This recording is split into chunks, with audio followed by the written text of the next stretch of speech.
How's everybody doing today? Thank you for joining me for another episode of the Unleashed Alchemy Show.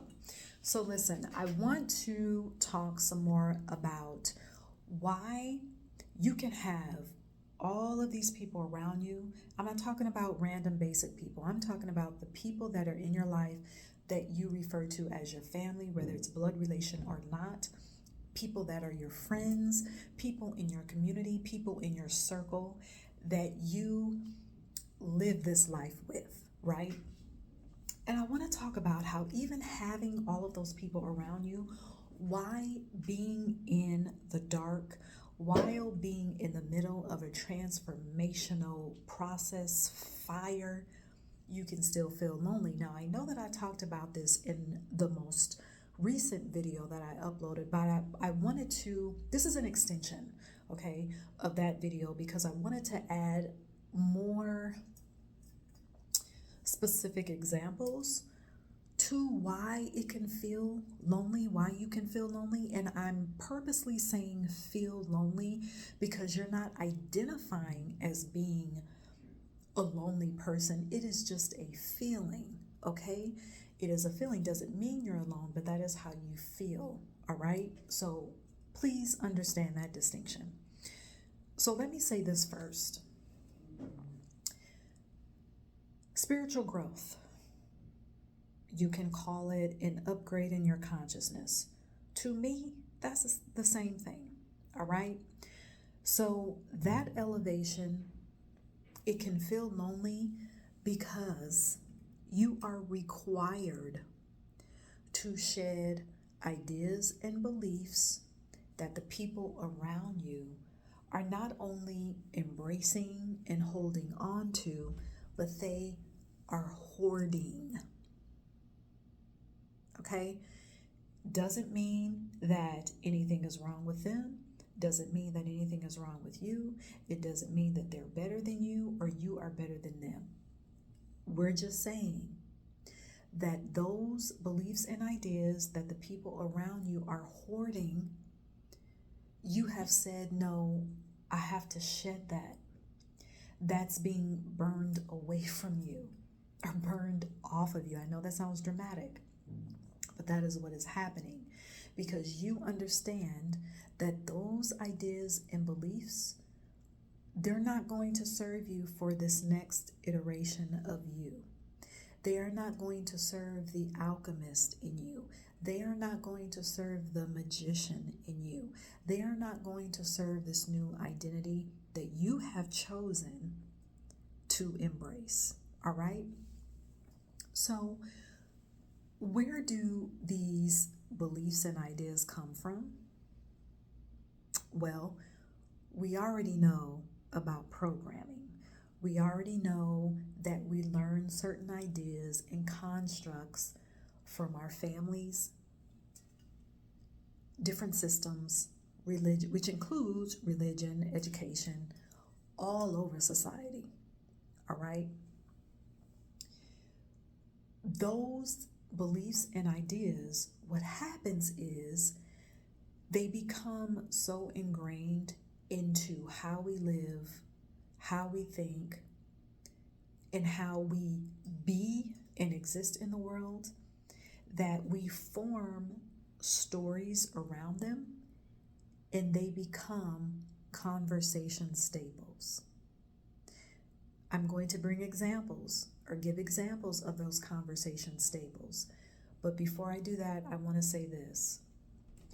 The ideas and beliefs that we get, that we form, that we learn, they come from our family. But where does the family get it from? It's in our lineage. We forget that, yes, our immediate family, those that we can see, we can understand where we get certain beliefs and ideas from. But they had to get it from somewhere. So then we understand that it is ancestral. So you are learning things from people who have ideas, and those ideas don't even belong to them. They got it from somewhere. So everyone, in a sense, has adopted ideas and beliefs that don't even belong to any of us. And you may be saying, well, you just said it was ancestral. Yes, it doesn't mean that it doesn't belong to you. It doesn't mean that I said that wrong. It doesn't mean that it belongs to you. It doesn't mean that you have to live your life by it. Why? Because you are the alchemist. Why? Because you are the magician, you are the creator, and you have creative power in your life. You don't have to be doomed to anything in your lineage. So, this is where I want to talk about those conversation staples that come from the ideas, then the stories, and then these conversation staples that we find ourselves having repeatedly with people in our lives, with our family, because those are the types of conversations that we're used to having.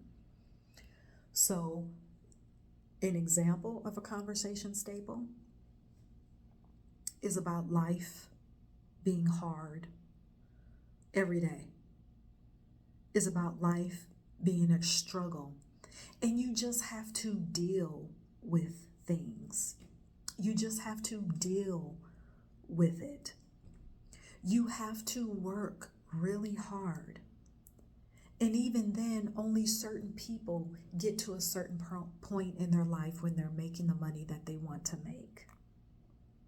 I don't know how many times I've heard that one. Perhaps you can relate. I'm sure that you can.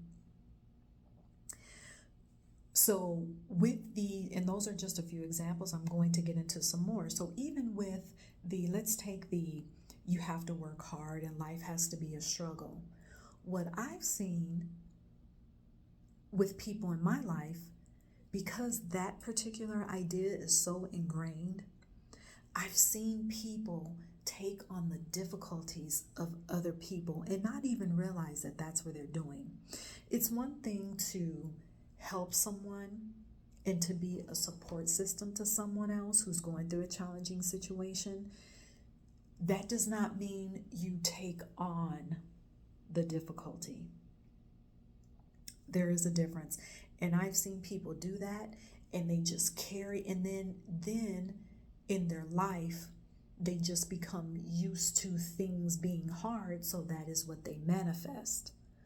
And they carry that life is hard struggle energy. I've seen it, I see it. All right? Another conversation staple, for example, is we've all been in a situation, perhaps, well, most of us, maybe all was too much of an assumption, but many of us have been in a situation where, someone in our family perhaps received a diagnosis, a health diagnosis from a medical doctor that says, well, you have this condition. So then it gets back to the family, and then what is the conversation staple in the family? Well, this runs in our family. And we all adopt that, not even to stop and say, well, wait a minute. When does it stop running? Not even realizing that we have the power right here in our voice to say, well, it stops here. No more. Now, side note, medicine would say, science would say that in our DNA, perhaps there is an affinity toward a certain illness. But at what point do we say we don't have to be doomed to that? We don't have to be doomed to that. Our words are powerful enough to activate what we desire. Internally first, and then out here. we come up with these conversation staples because we forget about the power of our words. So that's another conversation staple. You know what runs in the family? Another conversation staple is, let's take this one for example. This is one I used to hear all the time when I was a younger woman. Decades ago, in my early 20s, I used to always hear, oh, well, you know, once you hit 40, things change for you. They change in your body. You start to look different. Your eyes are going to do this, and this, and you're going to wake up with pains and all this. And I would listen, and I would not respond outwardly, but in my mind, and I wasn't even spiritual anything, okay? I was just trying to survive. Okay, that's all. That's it. All from my ego, all from the mind. Forget about intuition, please. That wasn't even on my radar. I was trying to survive. But there was something in me that said, well, wait a minute. I don't have to accept that. I get to decide how healthy I'm going to be at 40, just like I can decide how healthy I'm going to be at that moment, in that moment. And so all the while I was getting all of these, I don't know if you want to call it advice or whatever, or warnings. But I always said, no, I get to decide how healthy I'm going to be, how I want my body to look, how I want my skin to look.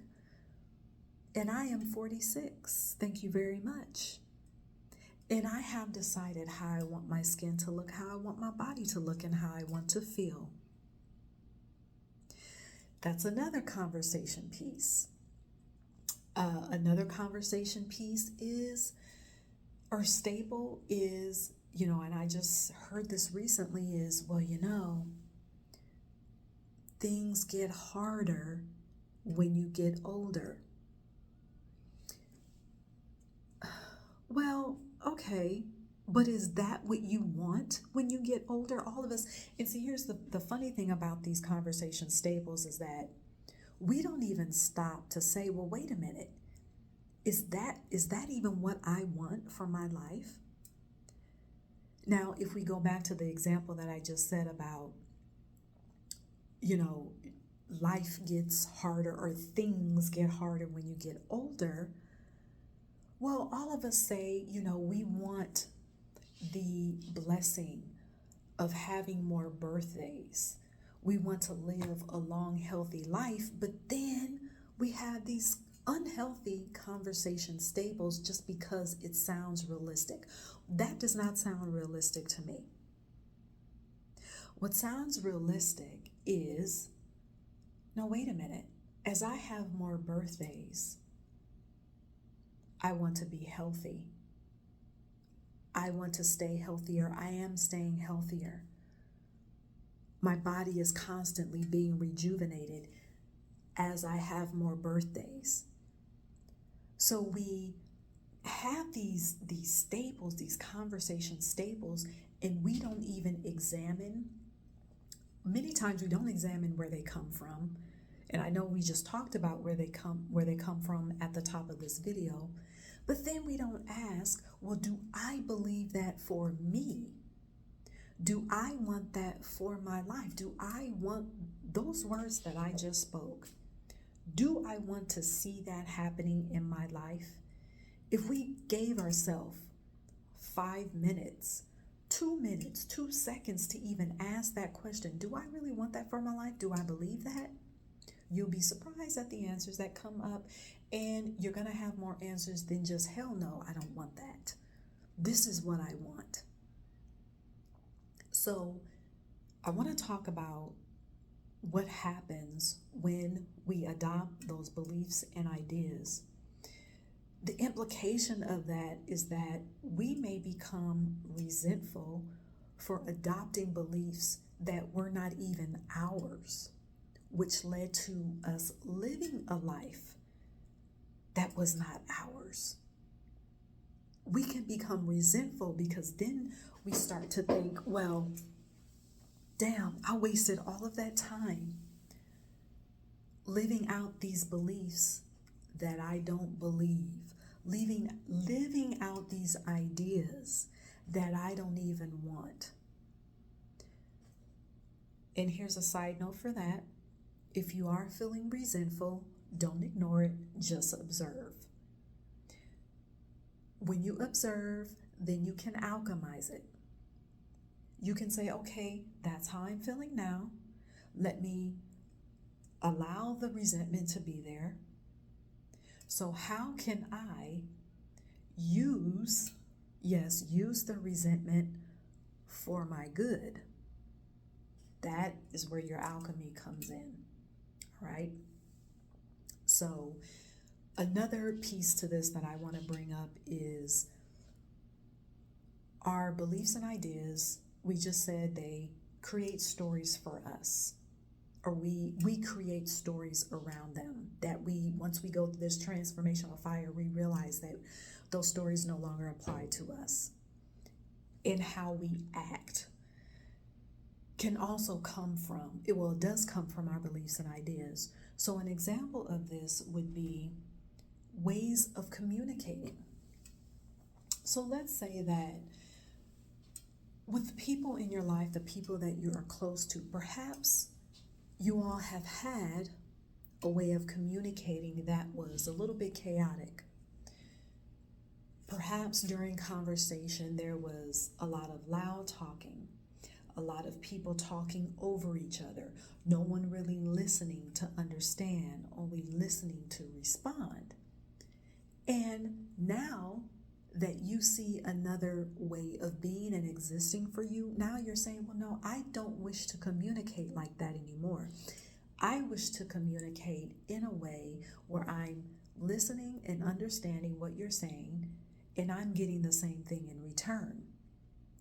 Well, if you have someone in your life that is hoarding onto a certain way of communicating, you may feel like the oddball out.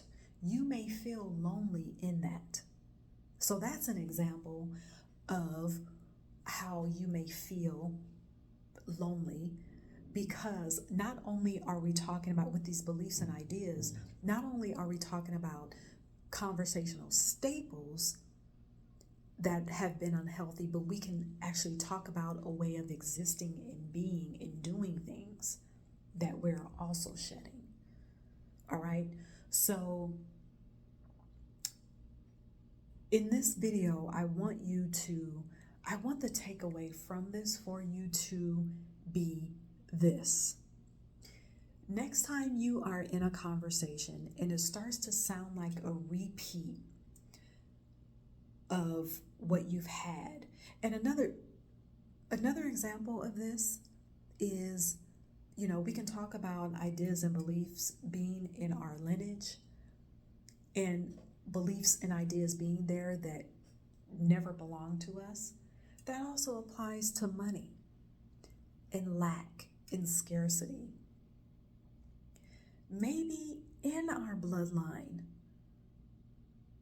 perhaps no one ever experienced money in abundance.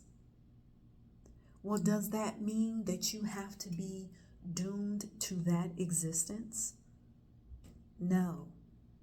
That applies to everything else that I just mentioned. Everything. So, what I want you to do, or what I invite you to do, because if you've listened to my videos, you know that I don't get into practice of telling people what to do. It's always just an invitation, okay? Because what I talk about in these videos, it comes from my own experience, all right? So next time you're having a conversation, just say, wait a minute. Where is this coming from? Where is this belief coming from? Where is this idea coming from? Do I believe any of them? Do they apply to me anymore? And especially before you speak, ask yourself, Do I want these words that I'm thinking right now that are about to come out of my mouth? Do I want that for my life? Do I want to see these words manifest in my life? Just ask yourself those questions. It doesn't have to be anything that's hard. Make it easy. Make asking yourself those questions easy. All right? So that's it for this video. If you have any questions for me, please leave them in the comments. Let me know your takeaways from this video. All right? And until next time, cheers.